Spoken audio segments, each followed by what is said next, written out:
line for Fantastic Four, and it's not about his acting. I think I speak for the entire Marvel community and for those in the Marvel community that are too afraid to admit it when I say this, but as soon as we all saw Julia Garner's female Silver Surfer, we all thought the exact same thing. I always ask, man, why does this keep happening? Why does Pedro Pascal keep getting cast? Why do executives in Hollywood keep casting Pedro Pascal? Julia Garner, yeah, people are big mad that she's the new Silver Surfer. So let's break it all down because the film's not even out yet and the internet is in full meltdown mode. You got me. But seriously, me and you know what we gotta do. We gotta talk about all the nonsense that's been going on around the female Silver Surfer. Pedro Pascal's mustache might be the most expensive piece of facial hair in Hollywood history. No joke. A single grooming choice may have just helped sink one of Marvel's most ambitious reboots, Fantastic Four: First Step. Pedro Pascal mustache. You know what? I'd like to talk about the mustache. I think today's the day. You see this is powerful. Clean shaven 5 days ago. This is powerful facial. This is facial hair. This looks like you're undernourished. I actually was doing a play before Narcos started shooting, and the boss came to see the play and he was like, keep the stash, and I was like, okay. And now people are like, don't ever get rid of your mustache. You look like my grandmother without it. But it's not just about the mustache. It's never just about the mustache. Behind the scenes, Marvel is in freefall. What was once the most unstoppable cinematic universe is now clinging to nostalgia and CGI band-aids, praying fans still care. Hola, Mexico. ¿Están listos? Bring it in, bring it in, bring it in.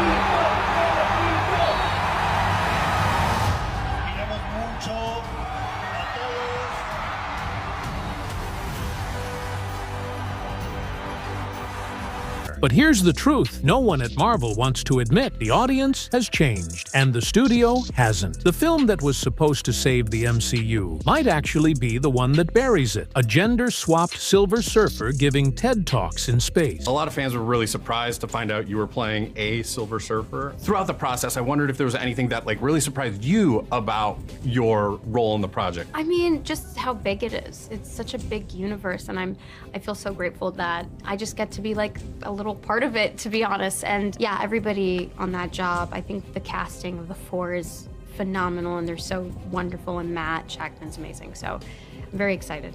Yeah. A cosmic meltdown over emotional labor, and at the center of it all, Pedro Pascal, furious, frustrated, and reportedly threatening to blow up the entire movie over a monologue and a mustache. This isn't just superhero drama, it's a creative collapse in real time. David Tennant wanted to play Reed Richards, but Marvel picked Pedro Pascal instead. At London's MCM Comic Con, Tennant shared his hope to star as Mr. Fantastic in the Fantastic Four: First Steps. He praised Pascal, saying, "If it has to be someone, I'm very happy it's Pedro Pascal." So, what happened? How did we get here? And can Marvel recover from what's shaping up to be their most catastrophic misfire yet? Let's unravel the chaos, starting with a casting choice that lit the internet on fire before a single frame was even seen. When Marvel announced Fantastic Four: First Steps, fans were cautiously optimistic. After all, this wasn't just another Marvel flick. This was supposed to be the reboot, the clean slate, the foundation for everything to come. And then came the casting news. The Fantastic Four, the return of the MCU. What? Oh my god. They made Invisible Woman a girl this time on a team that contains 3 other men. I just can't believe it. Marvel has gone full wokey-yoki again. Like, bro, I don't understand the rage debate here. Are you upset Sue Storm may be the leader of the Fantastic Four? Are you upset Silver Surfer, the character everyone around the world totally cares about, is a woman now? Like, you would think that these woke YouTubers would be happy that they got what they wanted, a full-blown Fantastic Four with gender and skin-accurate actors, but even that, they somehow try to finesse wokeness into it. Pedro Pascal as Reed Richards, Vanessa Kirby as Sue Storm, Joseph Quinn as Johnny Storm, Ebon Moss-Bachrach as Ben Grimm. On paper, the cast had star power, but for many longtime fans, the math didn't add up. Reed Richards, the stoic, hyper-logical, emotionally distant scientist, was being played by Pascal, an actor known for gritty charm, brooding warmth, and mustache-fueled intensity. The backlash was immediate. Twitter, Reddit, YouTube, every corner of the internet lit up. You think Fantastic Four would be high fives then? And that is partially because Marvel's recent track record in the box office, right? With Plus the Thunderbolts, Fantastic- and plus the Fantastic Four has genre. not been a strong IP in the theaters thus far. So Oh. factoring all of that in, Okay. I do think Fantastic Four is going to perform a little bit worse. So both would be a failure then.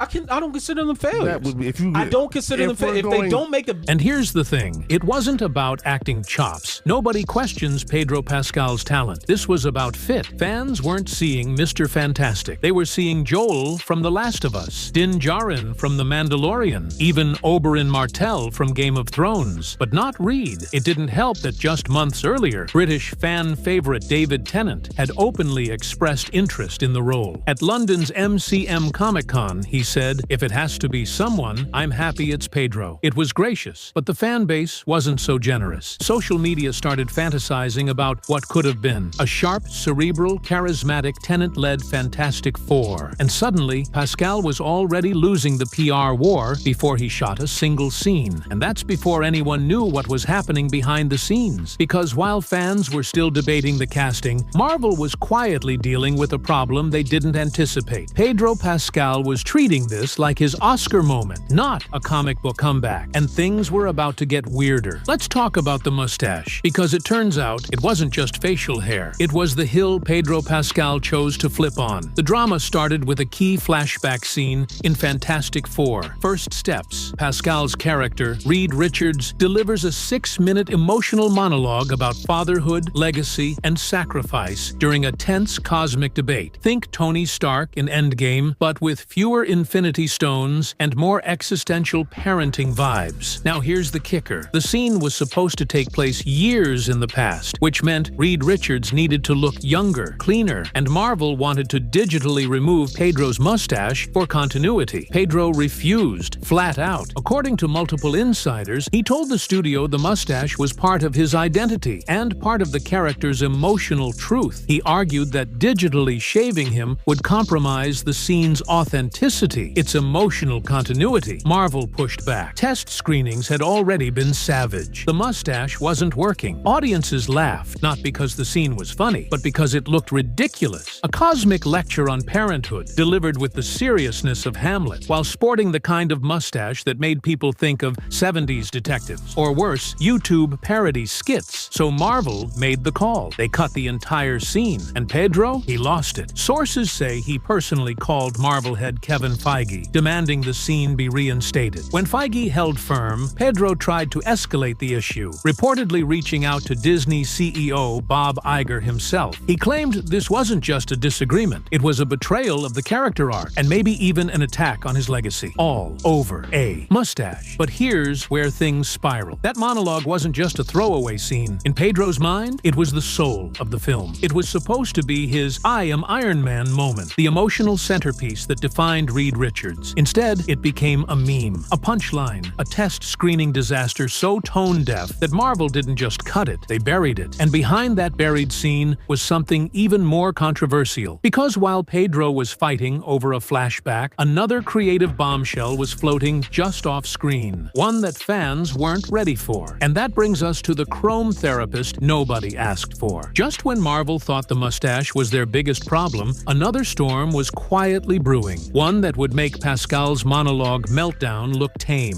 And it all started with Silver Surfer, or rather, Shia the Silver Surfer. Yes, Marvel didn't just recast the iconic character, they reimagined him completely. Out went Norrin Radd, the stoic, silver-skinned cosmic wanderer with a Shakespearean soul. In came Julia Garner, a talented actress best known for her Emmy-winning role in Ozark, cast as a gender-swapped Silver Surfer with a new name, Shia, a name that insiders claim was a not-so-subtle nod to the controversial actor Shia LaBeouf, an irony that was apparently lost on nobody. From the start, fans were confused, not outraged, not yet, just stunned. Marvel was taking a huge swing, and for a moment, some were willing to wait and see. But then came the leaks. A now infamous test screening featured a pivotal scene, a 6.5-minute monologue, yes, 6.5 minutes, where Shia interrupts a heated argument between Reed and Sue about parenting to deliver a philosophical philosophical lecture on emotional labor, gender dynamics, and cosmic identity. The audience didn't cheer, they didn't cry, they laughed. Not because it was clever, because it felt like satire. Imagine a silver space being floating mid-air, arms crossed, calmly explaining the burden of emotional intelligence to two arguing scientists while the fate of the universe hangs in the balance. It wasn't powerful, it was preachy, like Marvel had duct-taped a BuzzFeed think piece to a billion-dollar franchise and called it bold storytelling. One audience member said it best. It felt like a college seminar disguised as a Marvel movie. Another added, it was like being trapped in a Chrome therapy session. Even insiders reportedly cringed, not at Garner's acting, but at the tone-deaf writing, because the issue wasn't that Silver Surfer was a woman, it was that she wasn't anything else. No mystery, no melancholy, no sense of cosmic tragedy, just a floating metaphor for modern social message, stripped of all the gravitas that made the character iconic in the first place. Marvel wanted a rebrand. They wanted to update Silver Surfer for modern times, but instead of elevating the character, they flattened her, turning a poetic tortured soul into a one-dimensional message delivery system. And worst of all, they believed this was the soul of the movie. This wasn't some throwaway subplot. This scene, and the character who delivered it, was meant to anchor the entire emotional arc. That risk backfired spectacularly, because when fans saw what Marvel was really doing, the backlash exploded. But this wasn't just about bad scenes anymore. It was about something deeper, something much more dangerous. Marvel forgetting what made their stories great in the first place. With the mustache drama spiraling and Silver Surfer memes spreading like wildfire, Marvel executives were already in damage control mode. But by the time the test screening silence turned into viral backlash, it was too late. The chaos was no longer behind closed doors. Press events canceled, cast interviews postponed indefinitely. The marketing push nowhere to be found. The studio that once rolled out billion-dollar blockbusters with months of coordinated hype was suddenly quiet, too quiet. And according to insiders, that silence was deliberate. Marvel reportedly slashed its promotional budget for Fantastic Four. First steps after seeing early audience reactions. The teaser trailer, originally meant to showcase dialogue and emotional stakes, was re-edited to feature nothing but visual noise, planets exploding, slow-motion hero poses, ominous music, anything to distract from the script underneath. Think about that. This is supposed to be the MCU's big reset, a new era, a bold beginning, and the trailer is hiding the characters. Why? Because those characters are the problem. Insiders described internal meetings as panic mode, daily war rooms, emergency reshoots, rush order CGI patches, script overhauls on scenes that had already been shot. According to one source, it's like gluing feathers to a sinking ship. Meanwhile, rumors leaked that the cast itself was fractured. Pascal reportedly grew distant after his monologue was cut. Julia Garner avoided fan questions online, and Joseph Quinn, cast as the fiery Johnny Storm, was said to be increasingly frustrated that his character was reduced to comic relief with zero impact. Behind the curtain, Marvel was falling apart. But unlike past misfires like The Eternals or Quantumania, this wasn't just one movie underperforming. This was a cultural event that was supposed to carry the future of the franchise. Fantastic Four. First Steps was meant to launch Secret Wars, to reintroduce the X-Men, to realign the entire cinematic timeline. Instead, it became a punchline. And the worst part? Even Marvel knows it. They're not prepping for a comeback. They're bracing for a collapse. And that fear, that silent dread, is now radiating from every decision the studio makes. So the question now isn't whether Fantastic Four, First Steps, will succeed. It's how bad the damage will be. Because this is no longer about actors, or scenes, or even backlash. This is about a studio losing control of its own legacy. And that's a story even Thanos couldn't snap away. Let's stop and rewind for a second. How did we even get here? How did Marvel, the same studio that gave us Endgame, Winter Soldier, Iron Man, turn into this? The answer is simple. Somewhere along the way, Marvel forgot what it was. The Marvel Cinematic Universe used to be driven by one thing: character. Real arcs, real stakes, real emotion. We watched Tony Stark evolve from a narcissistic arms dealer to the man who snapped his fingers to save the universe. We followed Steve Rogers, the idealistic soldier who never wavered, even when the world turned upside down. These weren't just superheroes, they were people we cared about. But now,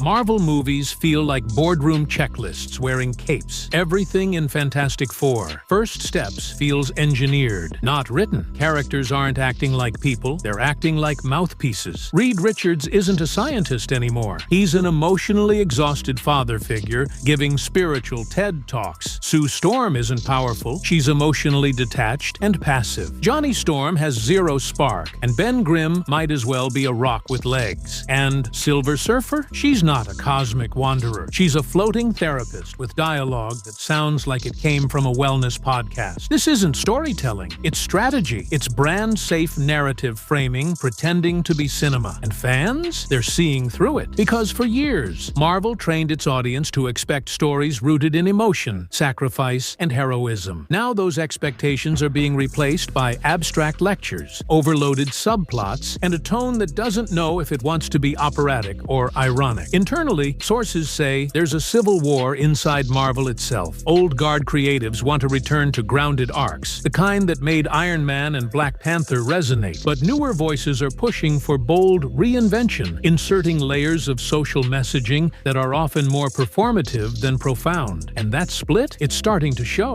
Because when your lead actor is fighting over a mustache and your space goddess is giving monologues on emotional labor, it's not just a tone issue, it's an identity crisis. And the fans? They're not angry, they're tired. And that's way more dangerous. Remember when a new Marvel trailer could break the internet? Now, fans don't even flinch. They scroll past it like a car commercial, sleek, loud, and forgettable. That's the fallout of Fantastic Four. First steps, not just anger, apathy. Because let's be honest, if this movie had released 5 years ago, it would have been the event of the decade. But today, the buzz is gone. The fan forums are quiet. And when they do talk about it, it's with that exhausted, eye-rolling sarcasm that's become the new MCU language. Pedro Pascal's mustache has more meme engagement than the movie's official teaser. Julia Garner's Silver Surfer is being openly roasted as Chrome Counselor Barbie. And in Reddit threads, YouTube comment sections, and Discord chats, fans are saying the unthinkable. I'm skipping this one. I just don't care anymore. And that's not just an internet echo chamber. That's the destruction rattle of brand loyalty. Because once upon a time, even Marvel's worst films had one thing: goodwill. Fans would defend a misstep. They'd hope the next one would fix it. They'd line up anyway. But now, that patience has run out. After Eternals, Quantumania, She-Hulk, and the Marvels, audiences have been burned too many times. They don't see Fantastic Four, First Steps, as a fresh start. They see it as another stuffed, confused, socially sanitized, creatively bankrupt misfire. And the worst part? They might be right. Because early buzz isn't just bad, it's destructive. Test screenings compared the film to 2015's Fan Four Stick, and not in a good way. Internal Marvel staff reportedly refer to it as a parody of a Marvel movie without the self-awareness. And let's be clear, when your own employees are roasting the product before the trailer even drops, the problem isn't the fans, it's the film. This was supposed to be the rebirth of the MCU. Instead, it's starting to look like its tombstone. But the real question isn't just about this movie anymore, it's about the future. If Fantastic Four flops, what happens next? Let's not sugarcoat this. Fantastic Four, First Steps was supposed to be Marvel's redemption arc, their comeback story, their we still got it moment. Instead, it's shaping up to be the tipping point, the moment even fans finally step back and ask, wait, why am I still watching these? And Marvel knows it. Behind closed doors, insiders say executives are meeting daily to strategize how to contain the fallout. The plan? Last-minute edits, CGI touch-ups, a trailer designed to confuse, not clarify, marketing that's all flash, no substance. In short, distraction over direction. But here's the truth no studio can outrun. You can't distract your way out of bad storytelling. Not even with nostalgia. Not even with billion-dollar budgets. Not when the emotional core of your universe has been replaced with buzzwords and stuffed monologues. Marvel used to be about heart, about flawed, brilliant heroes trying to make sense of impossible stakes. Now, it's about damage control. There's no trust left in the system. Fans aren't waiting to be amazed anymore. They're waiting to be disappointed. Or worse, they're not waiting at all. And the irony? This film was meant to launch Secret Wars, the next Infinity War level event, to reintroduce the X-Men, to reset the entire multiverse, to bring back that spark we all felt in 2012. Instead, it's being compared to Fan Four Stick. Not because of visual effects or budget, but because of something far more savage. It's empty. No soul, no spark, no joy. Just characters reciting lines like marketing slogans, while the studio behind them scrambles to patch the leaks with empty spectacle. Marvel's been here before. Remember Iron Man 2, Thor, The Dark World? Those weren't perfect, but they still had vision. They still had that Marvel DNA. This is is Marvel without a compass? And that begs the question, if they can't get Fantastic Four right, one of the most iconic teams in comic book history, what hope is there for anything else? Here's the hard pill. The MCU didn't collapse overnight. It eroded piece by piece. One missed opportunity, one awkward rewrite, one tone-deaf scene at a time, until the spark was gone. The MCU's golden era worked because it was simple and human. Tony Stark wasn't perfect. He was broken, and we loved him for it. Steve Rogers was the moral compass we all wished we had. Even Thor, a literal god, had to learn humility and pain.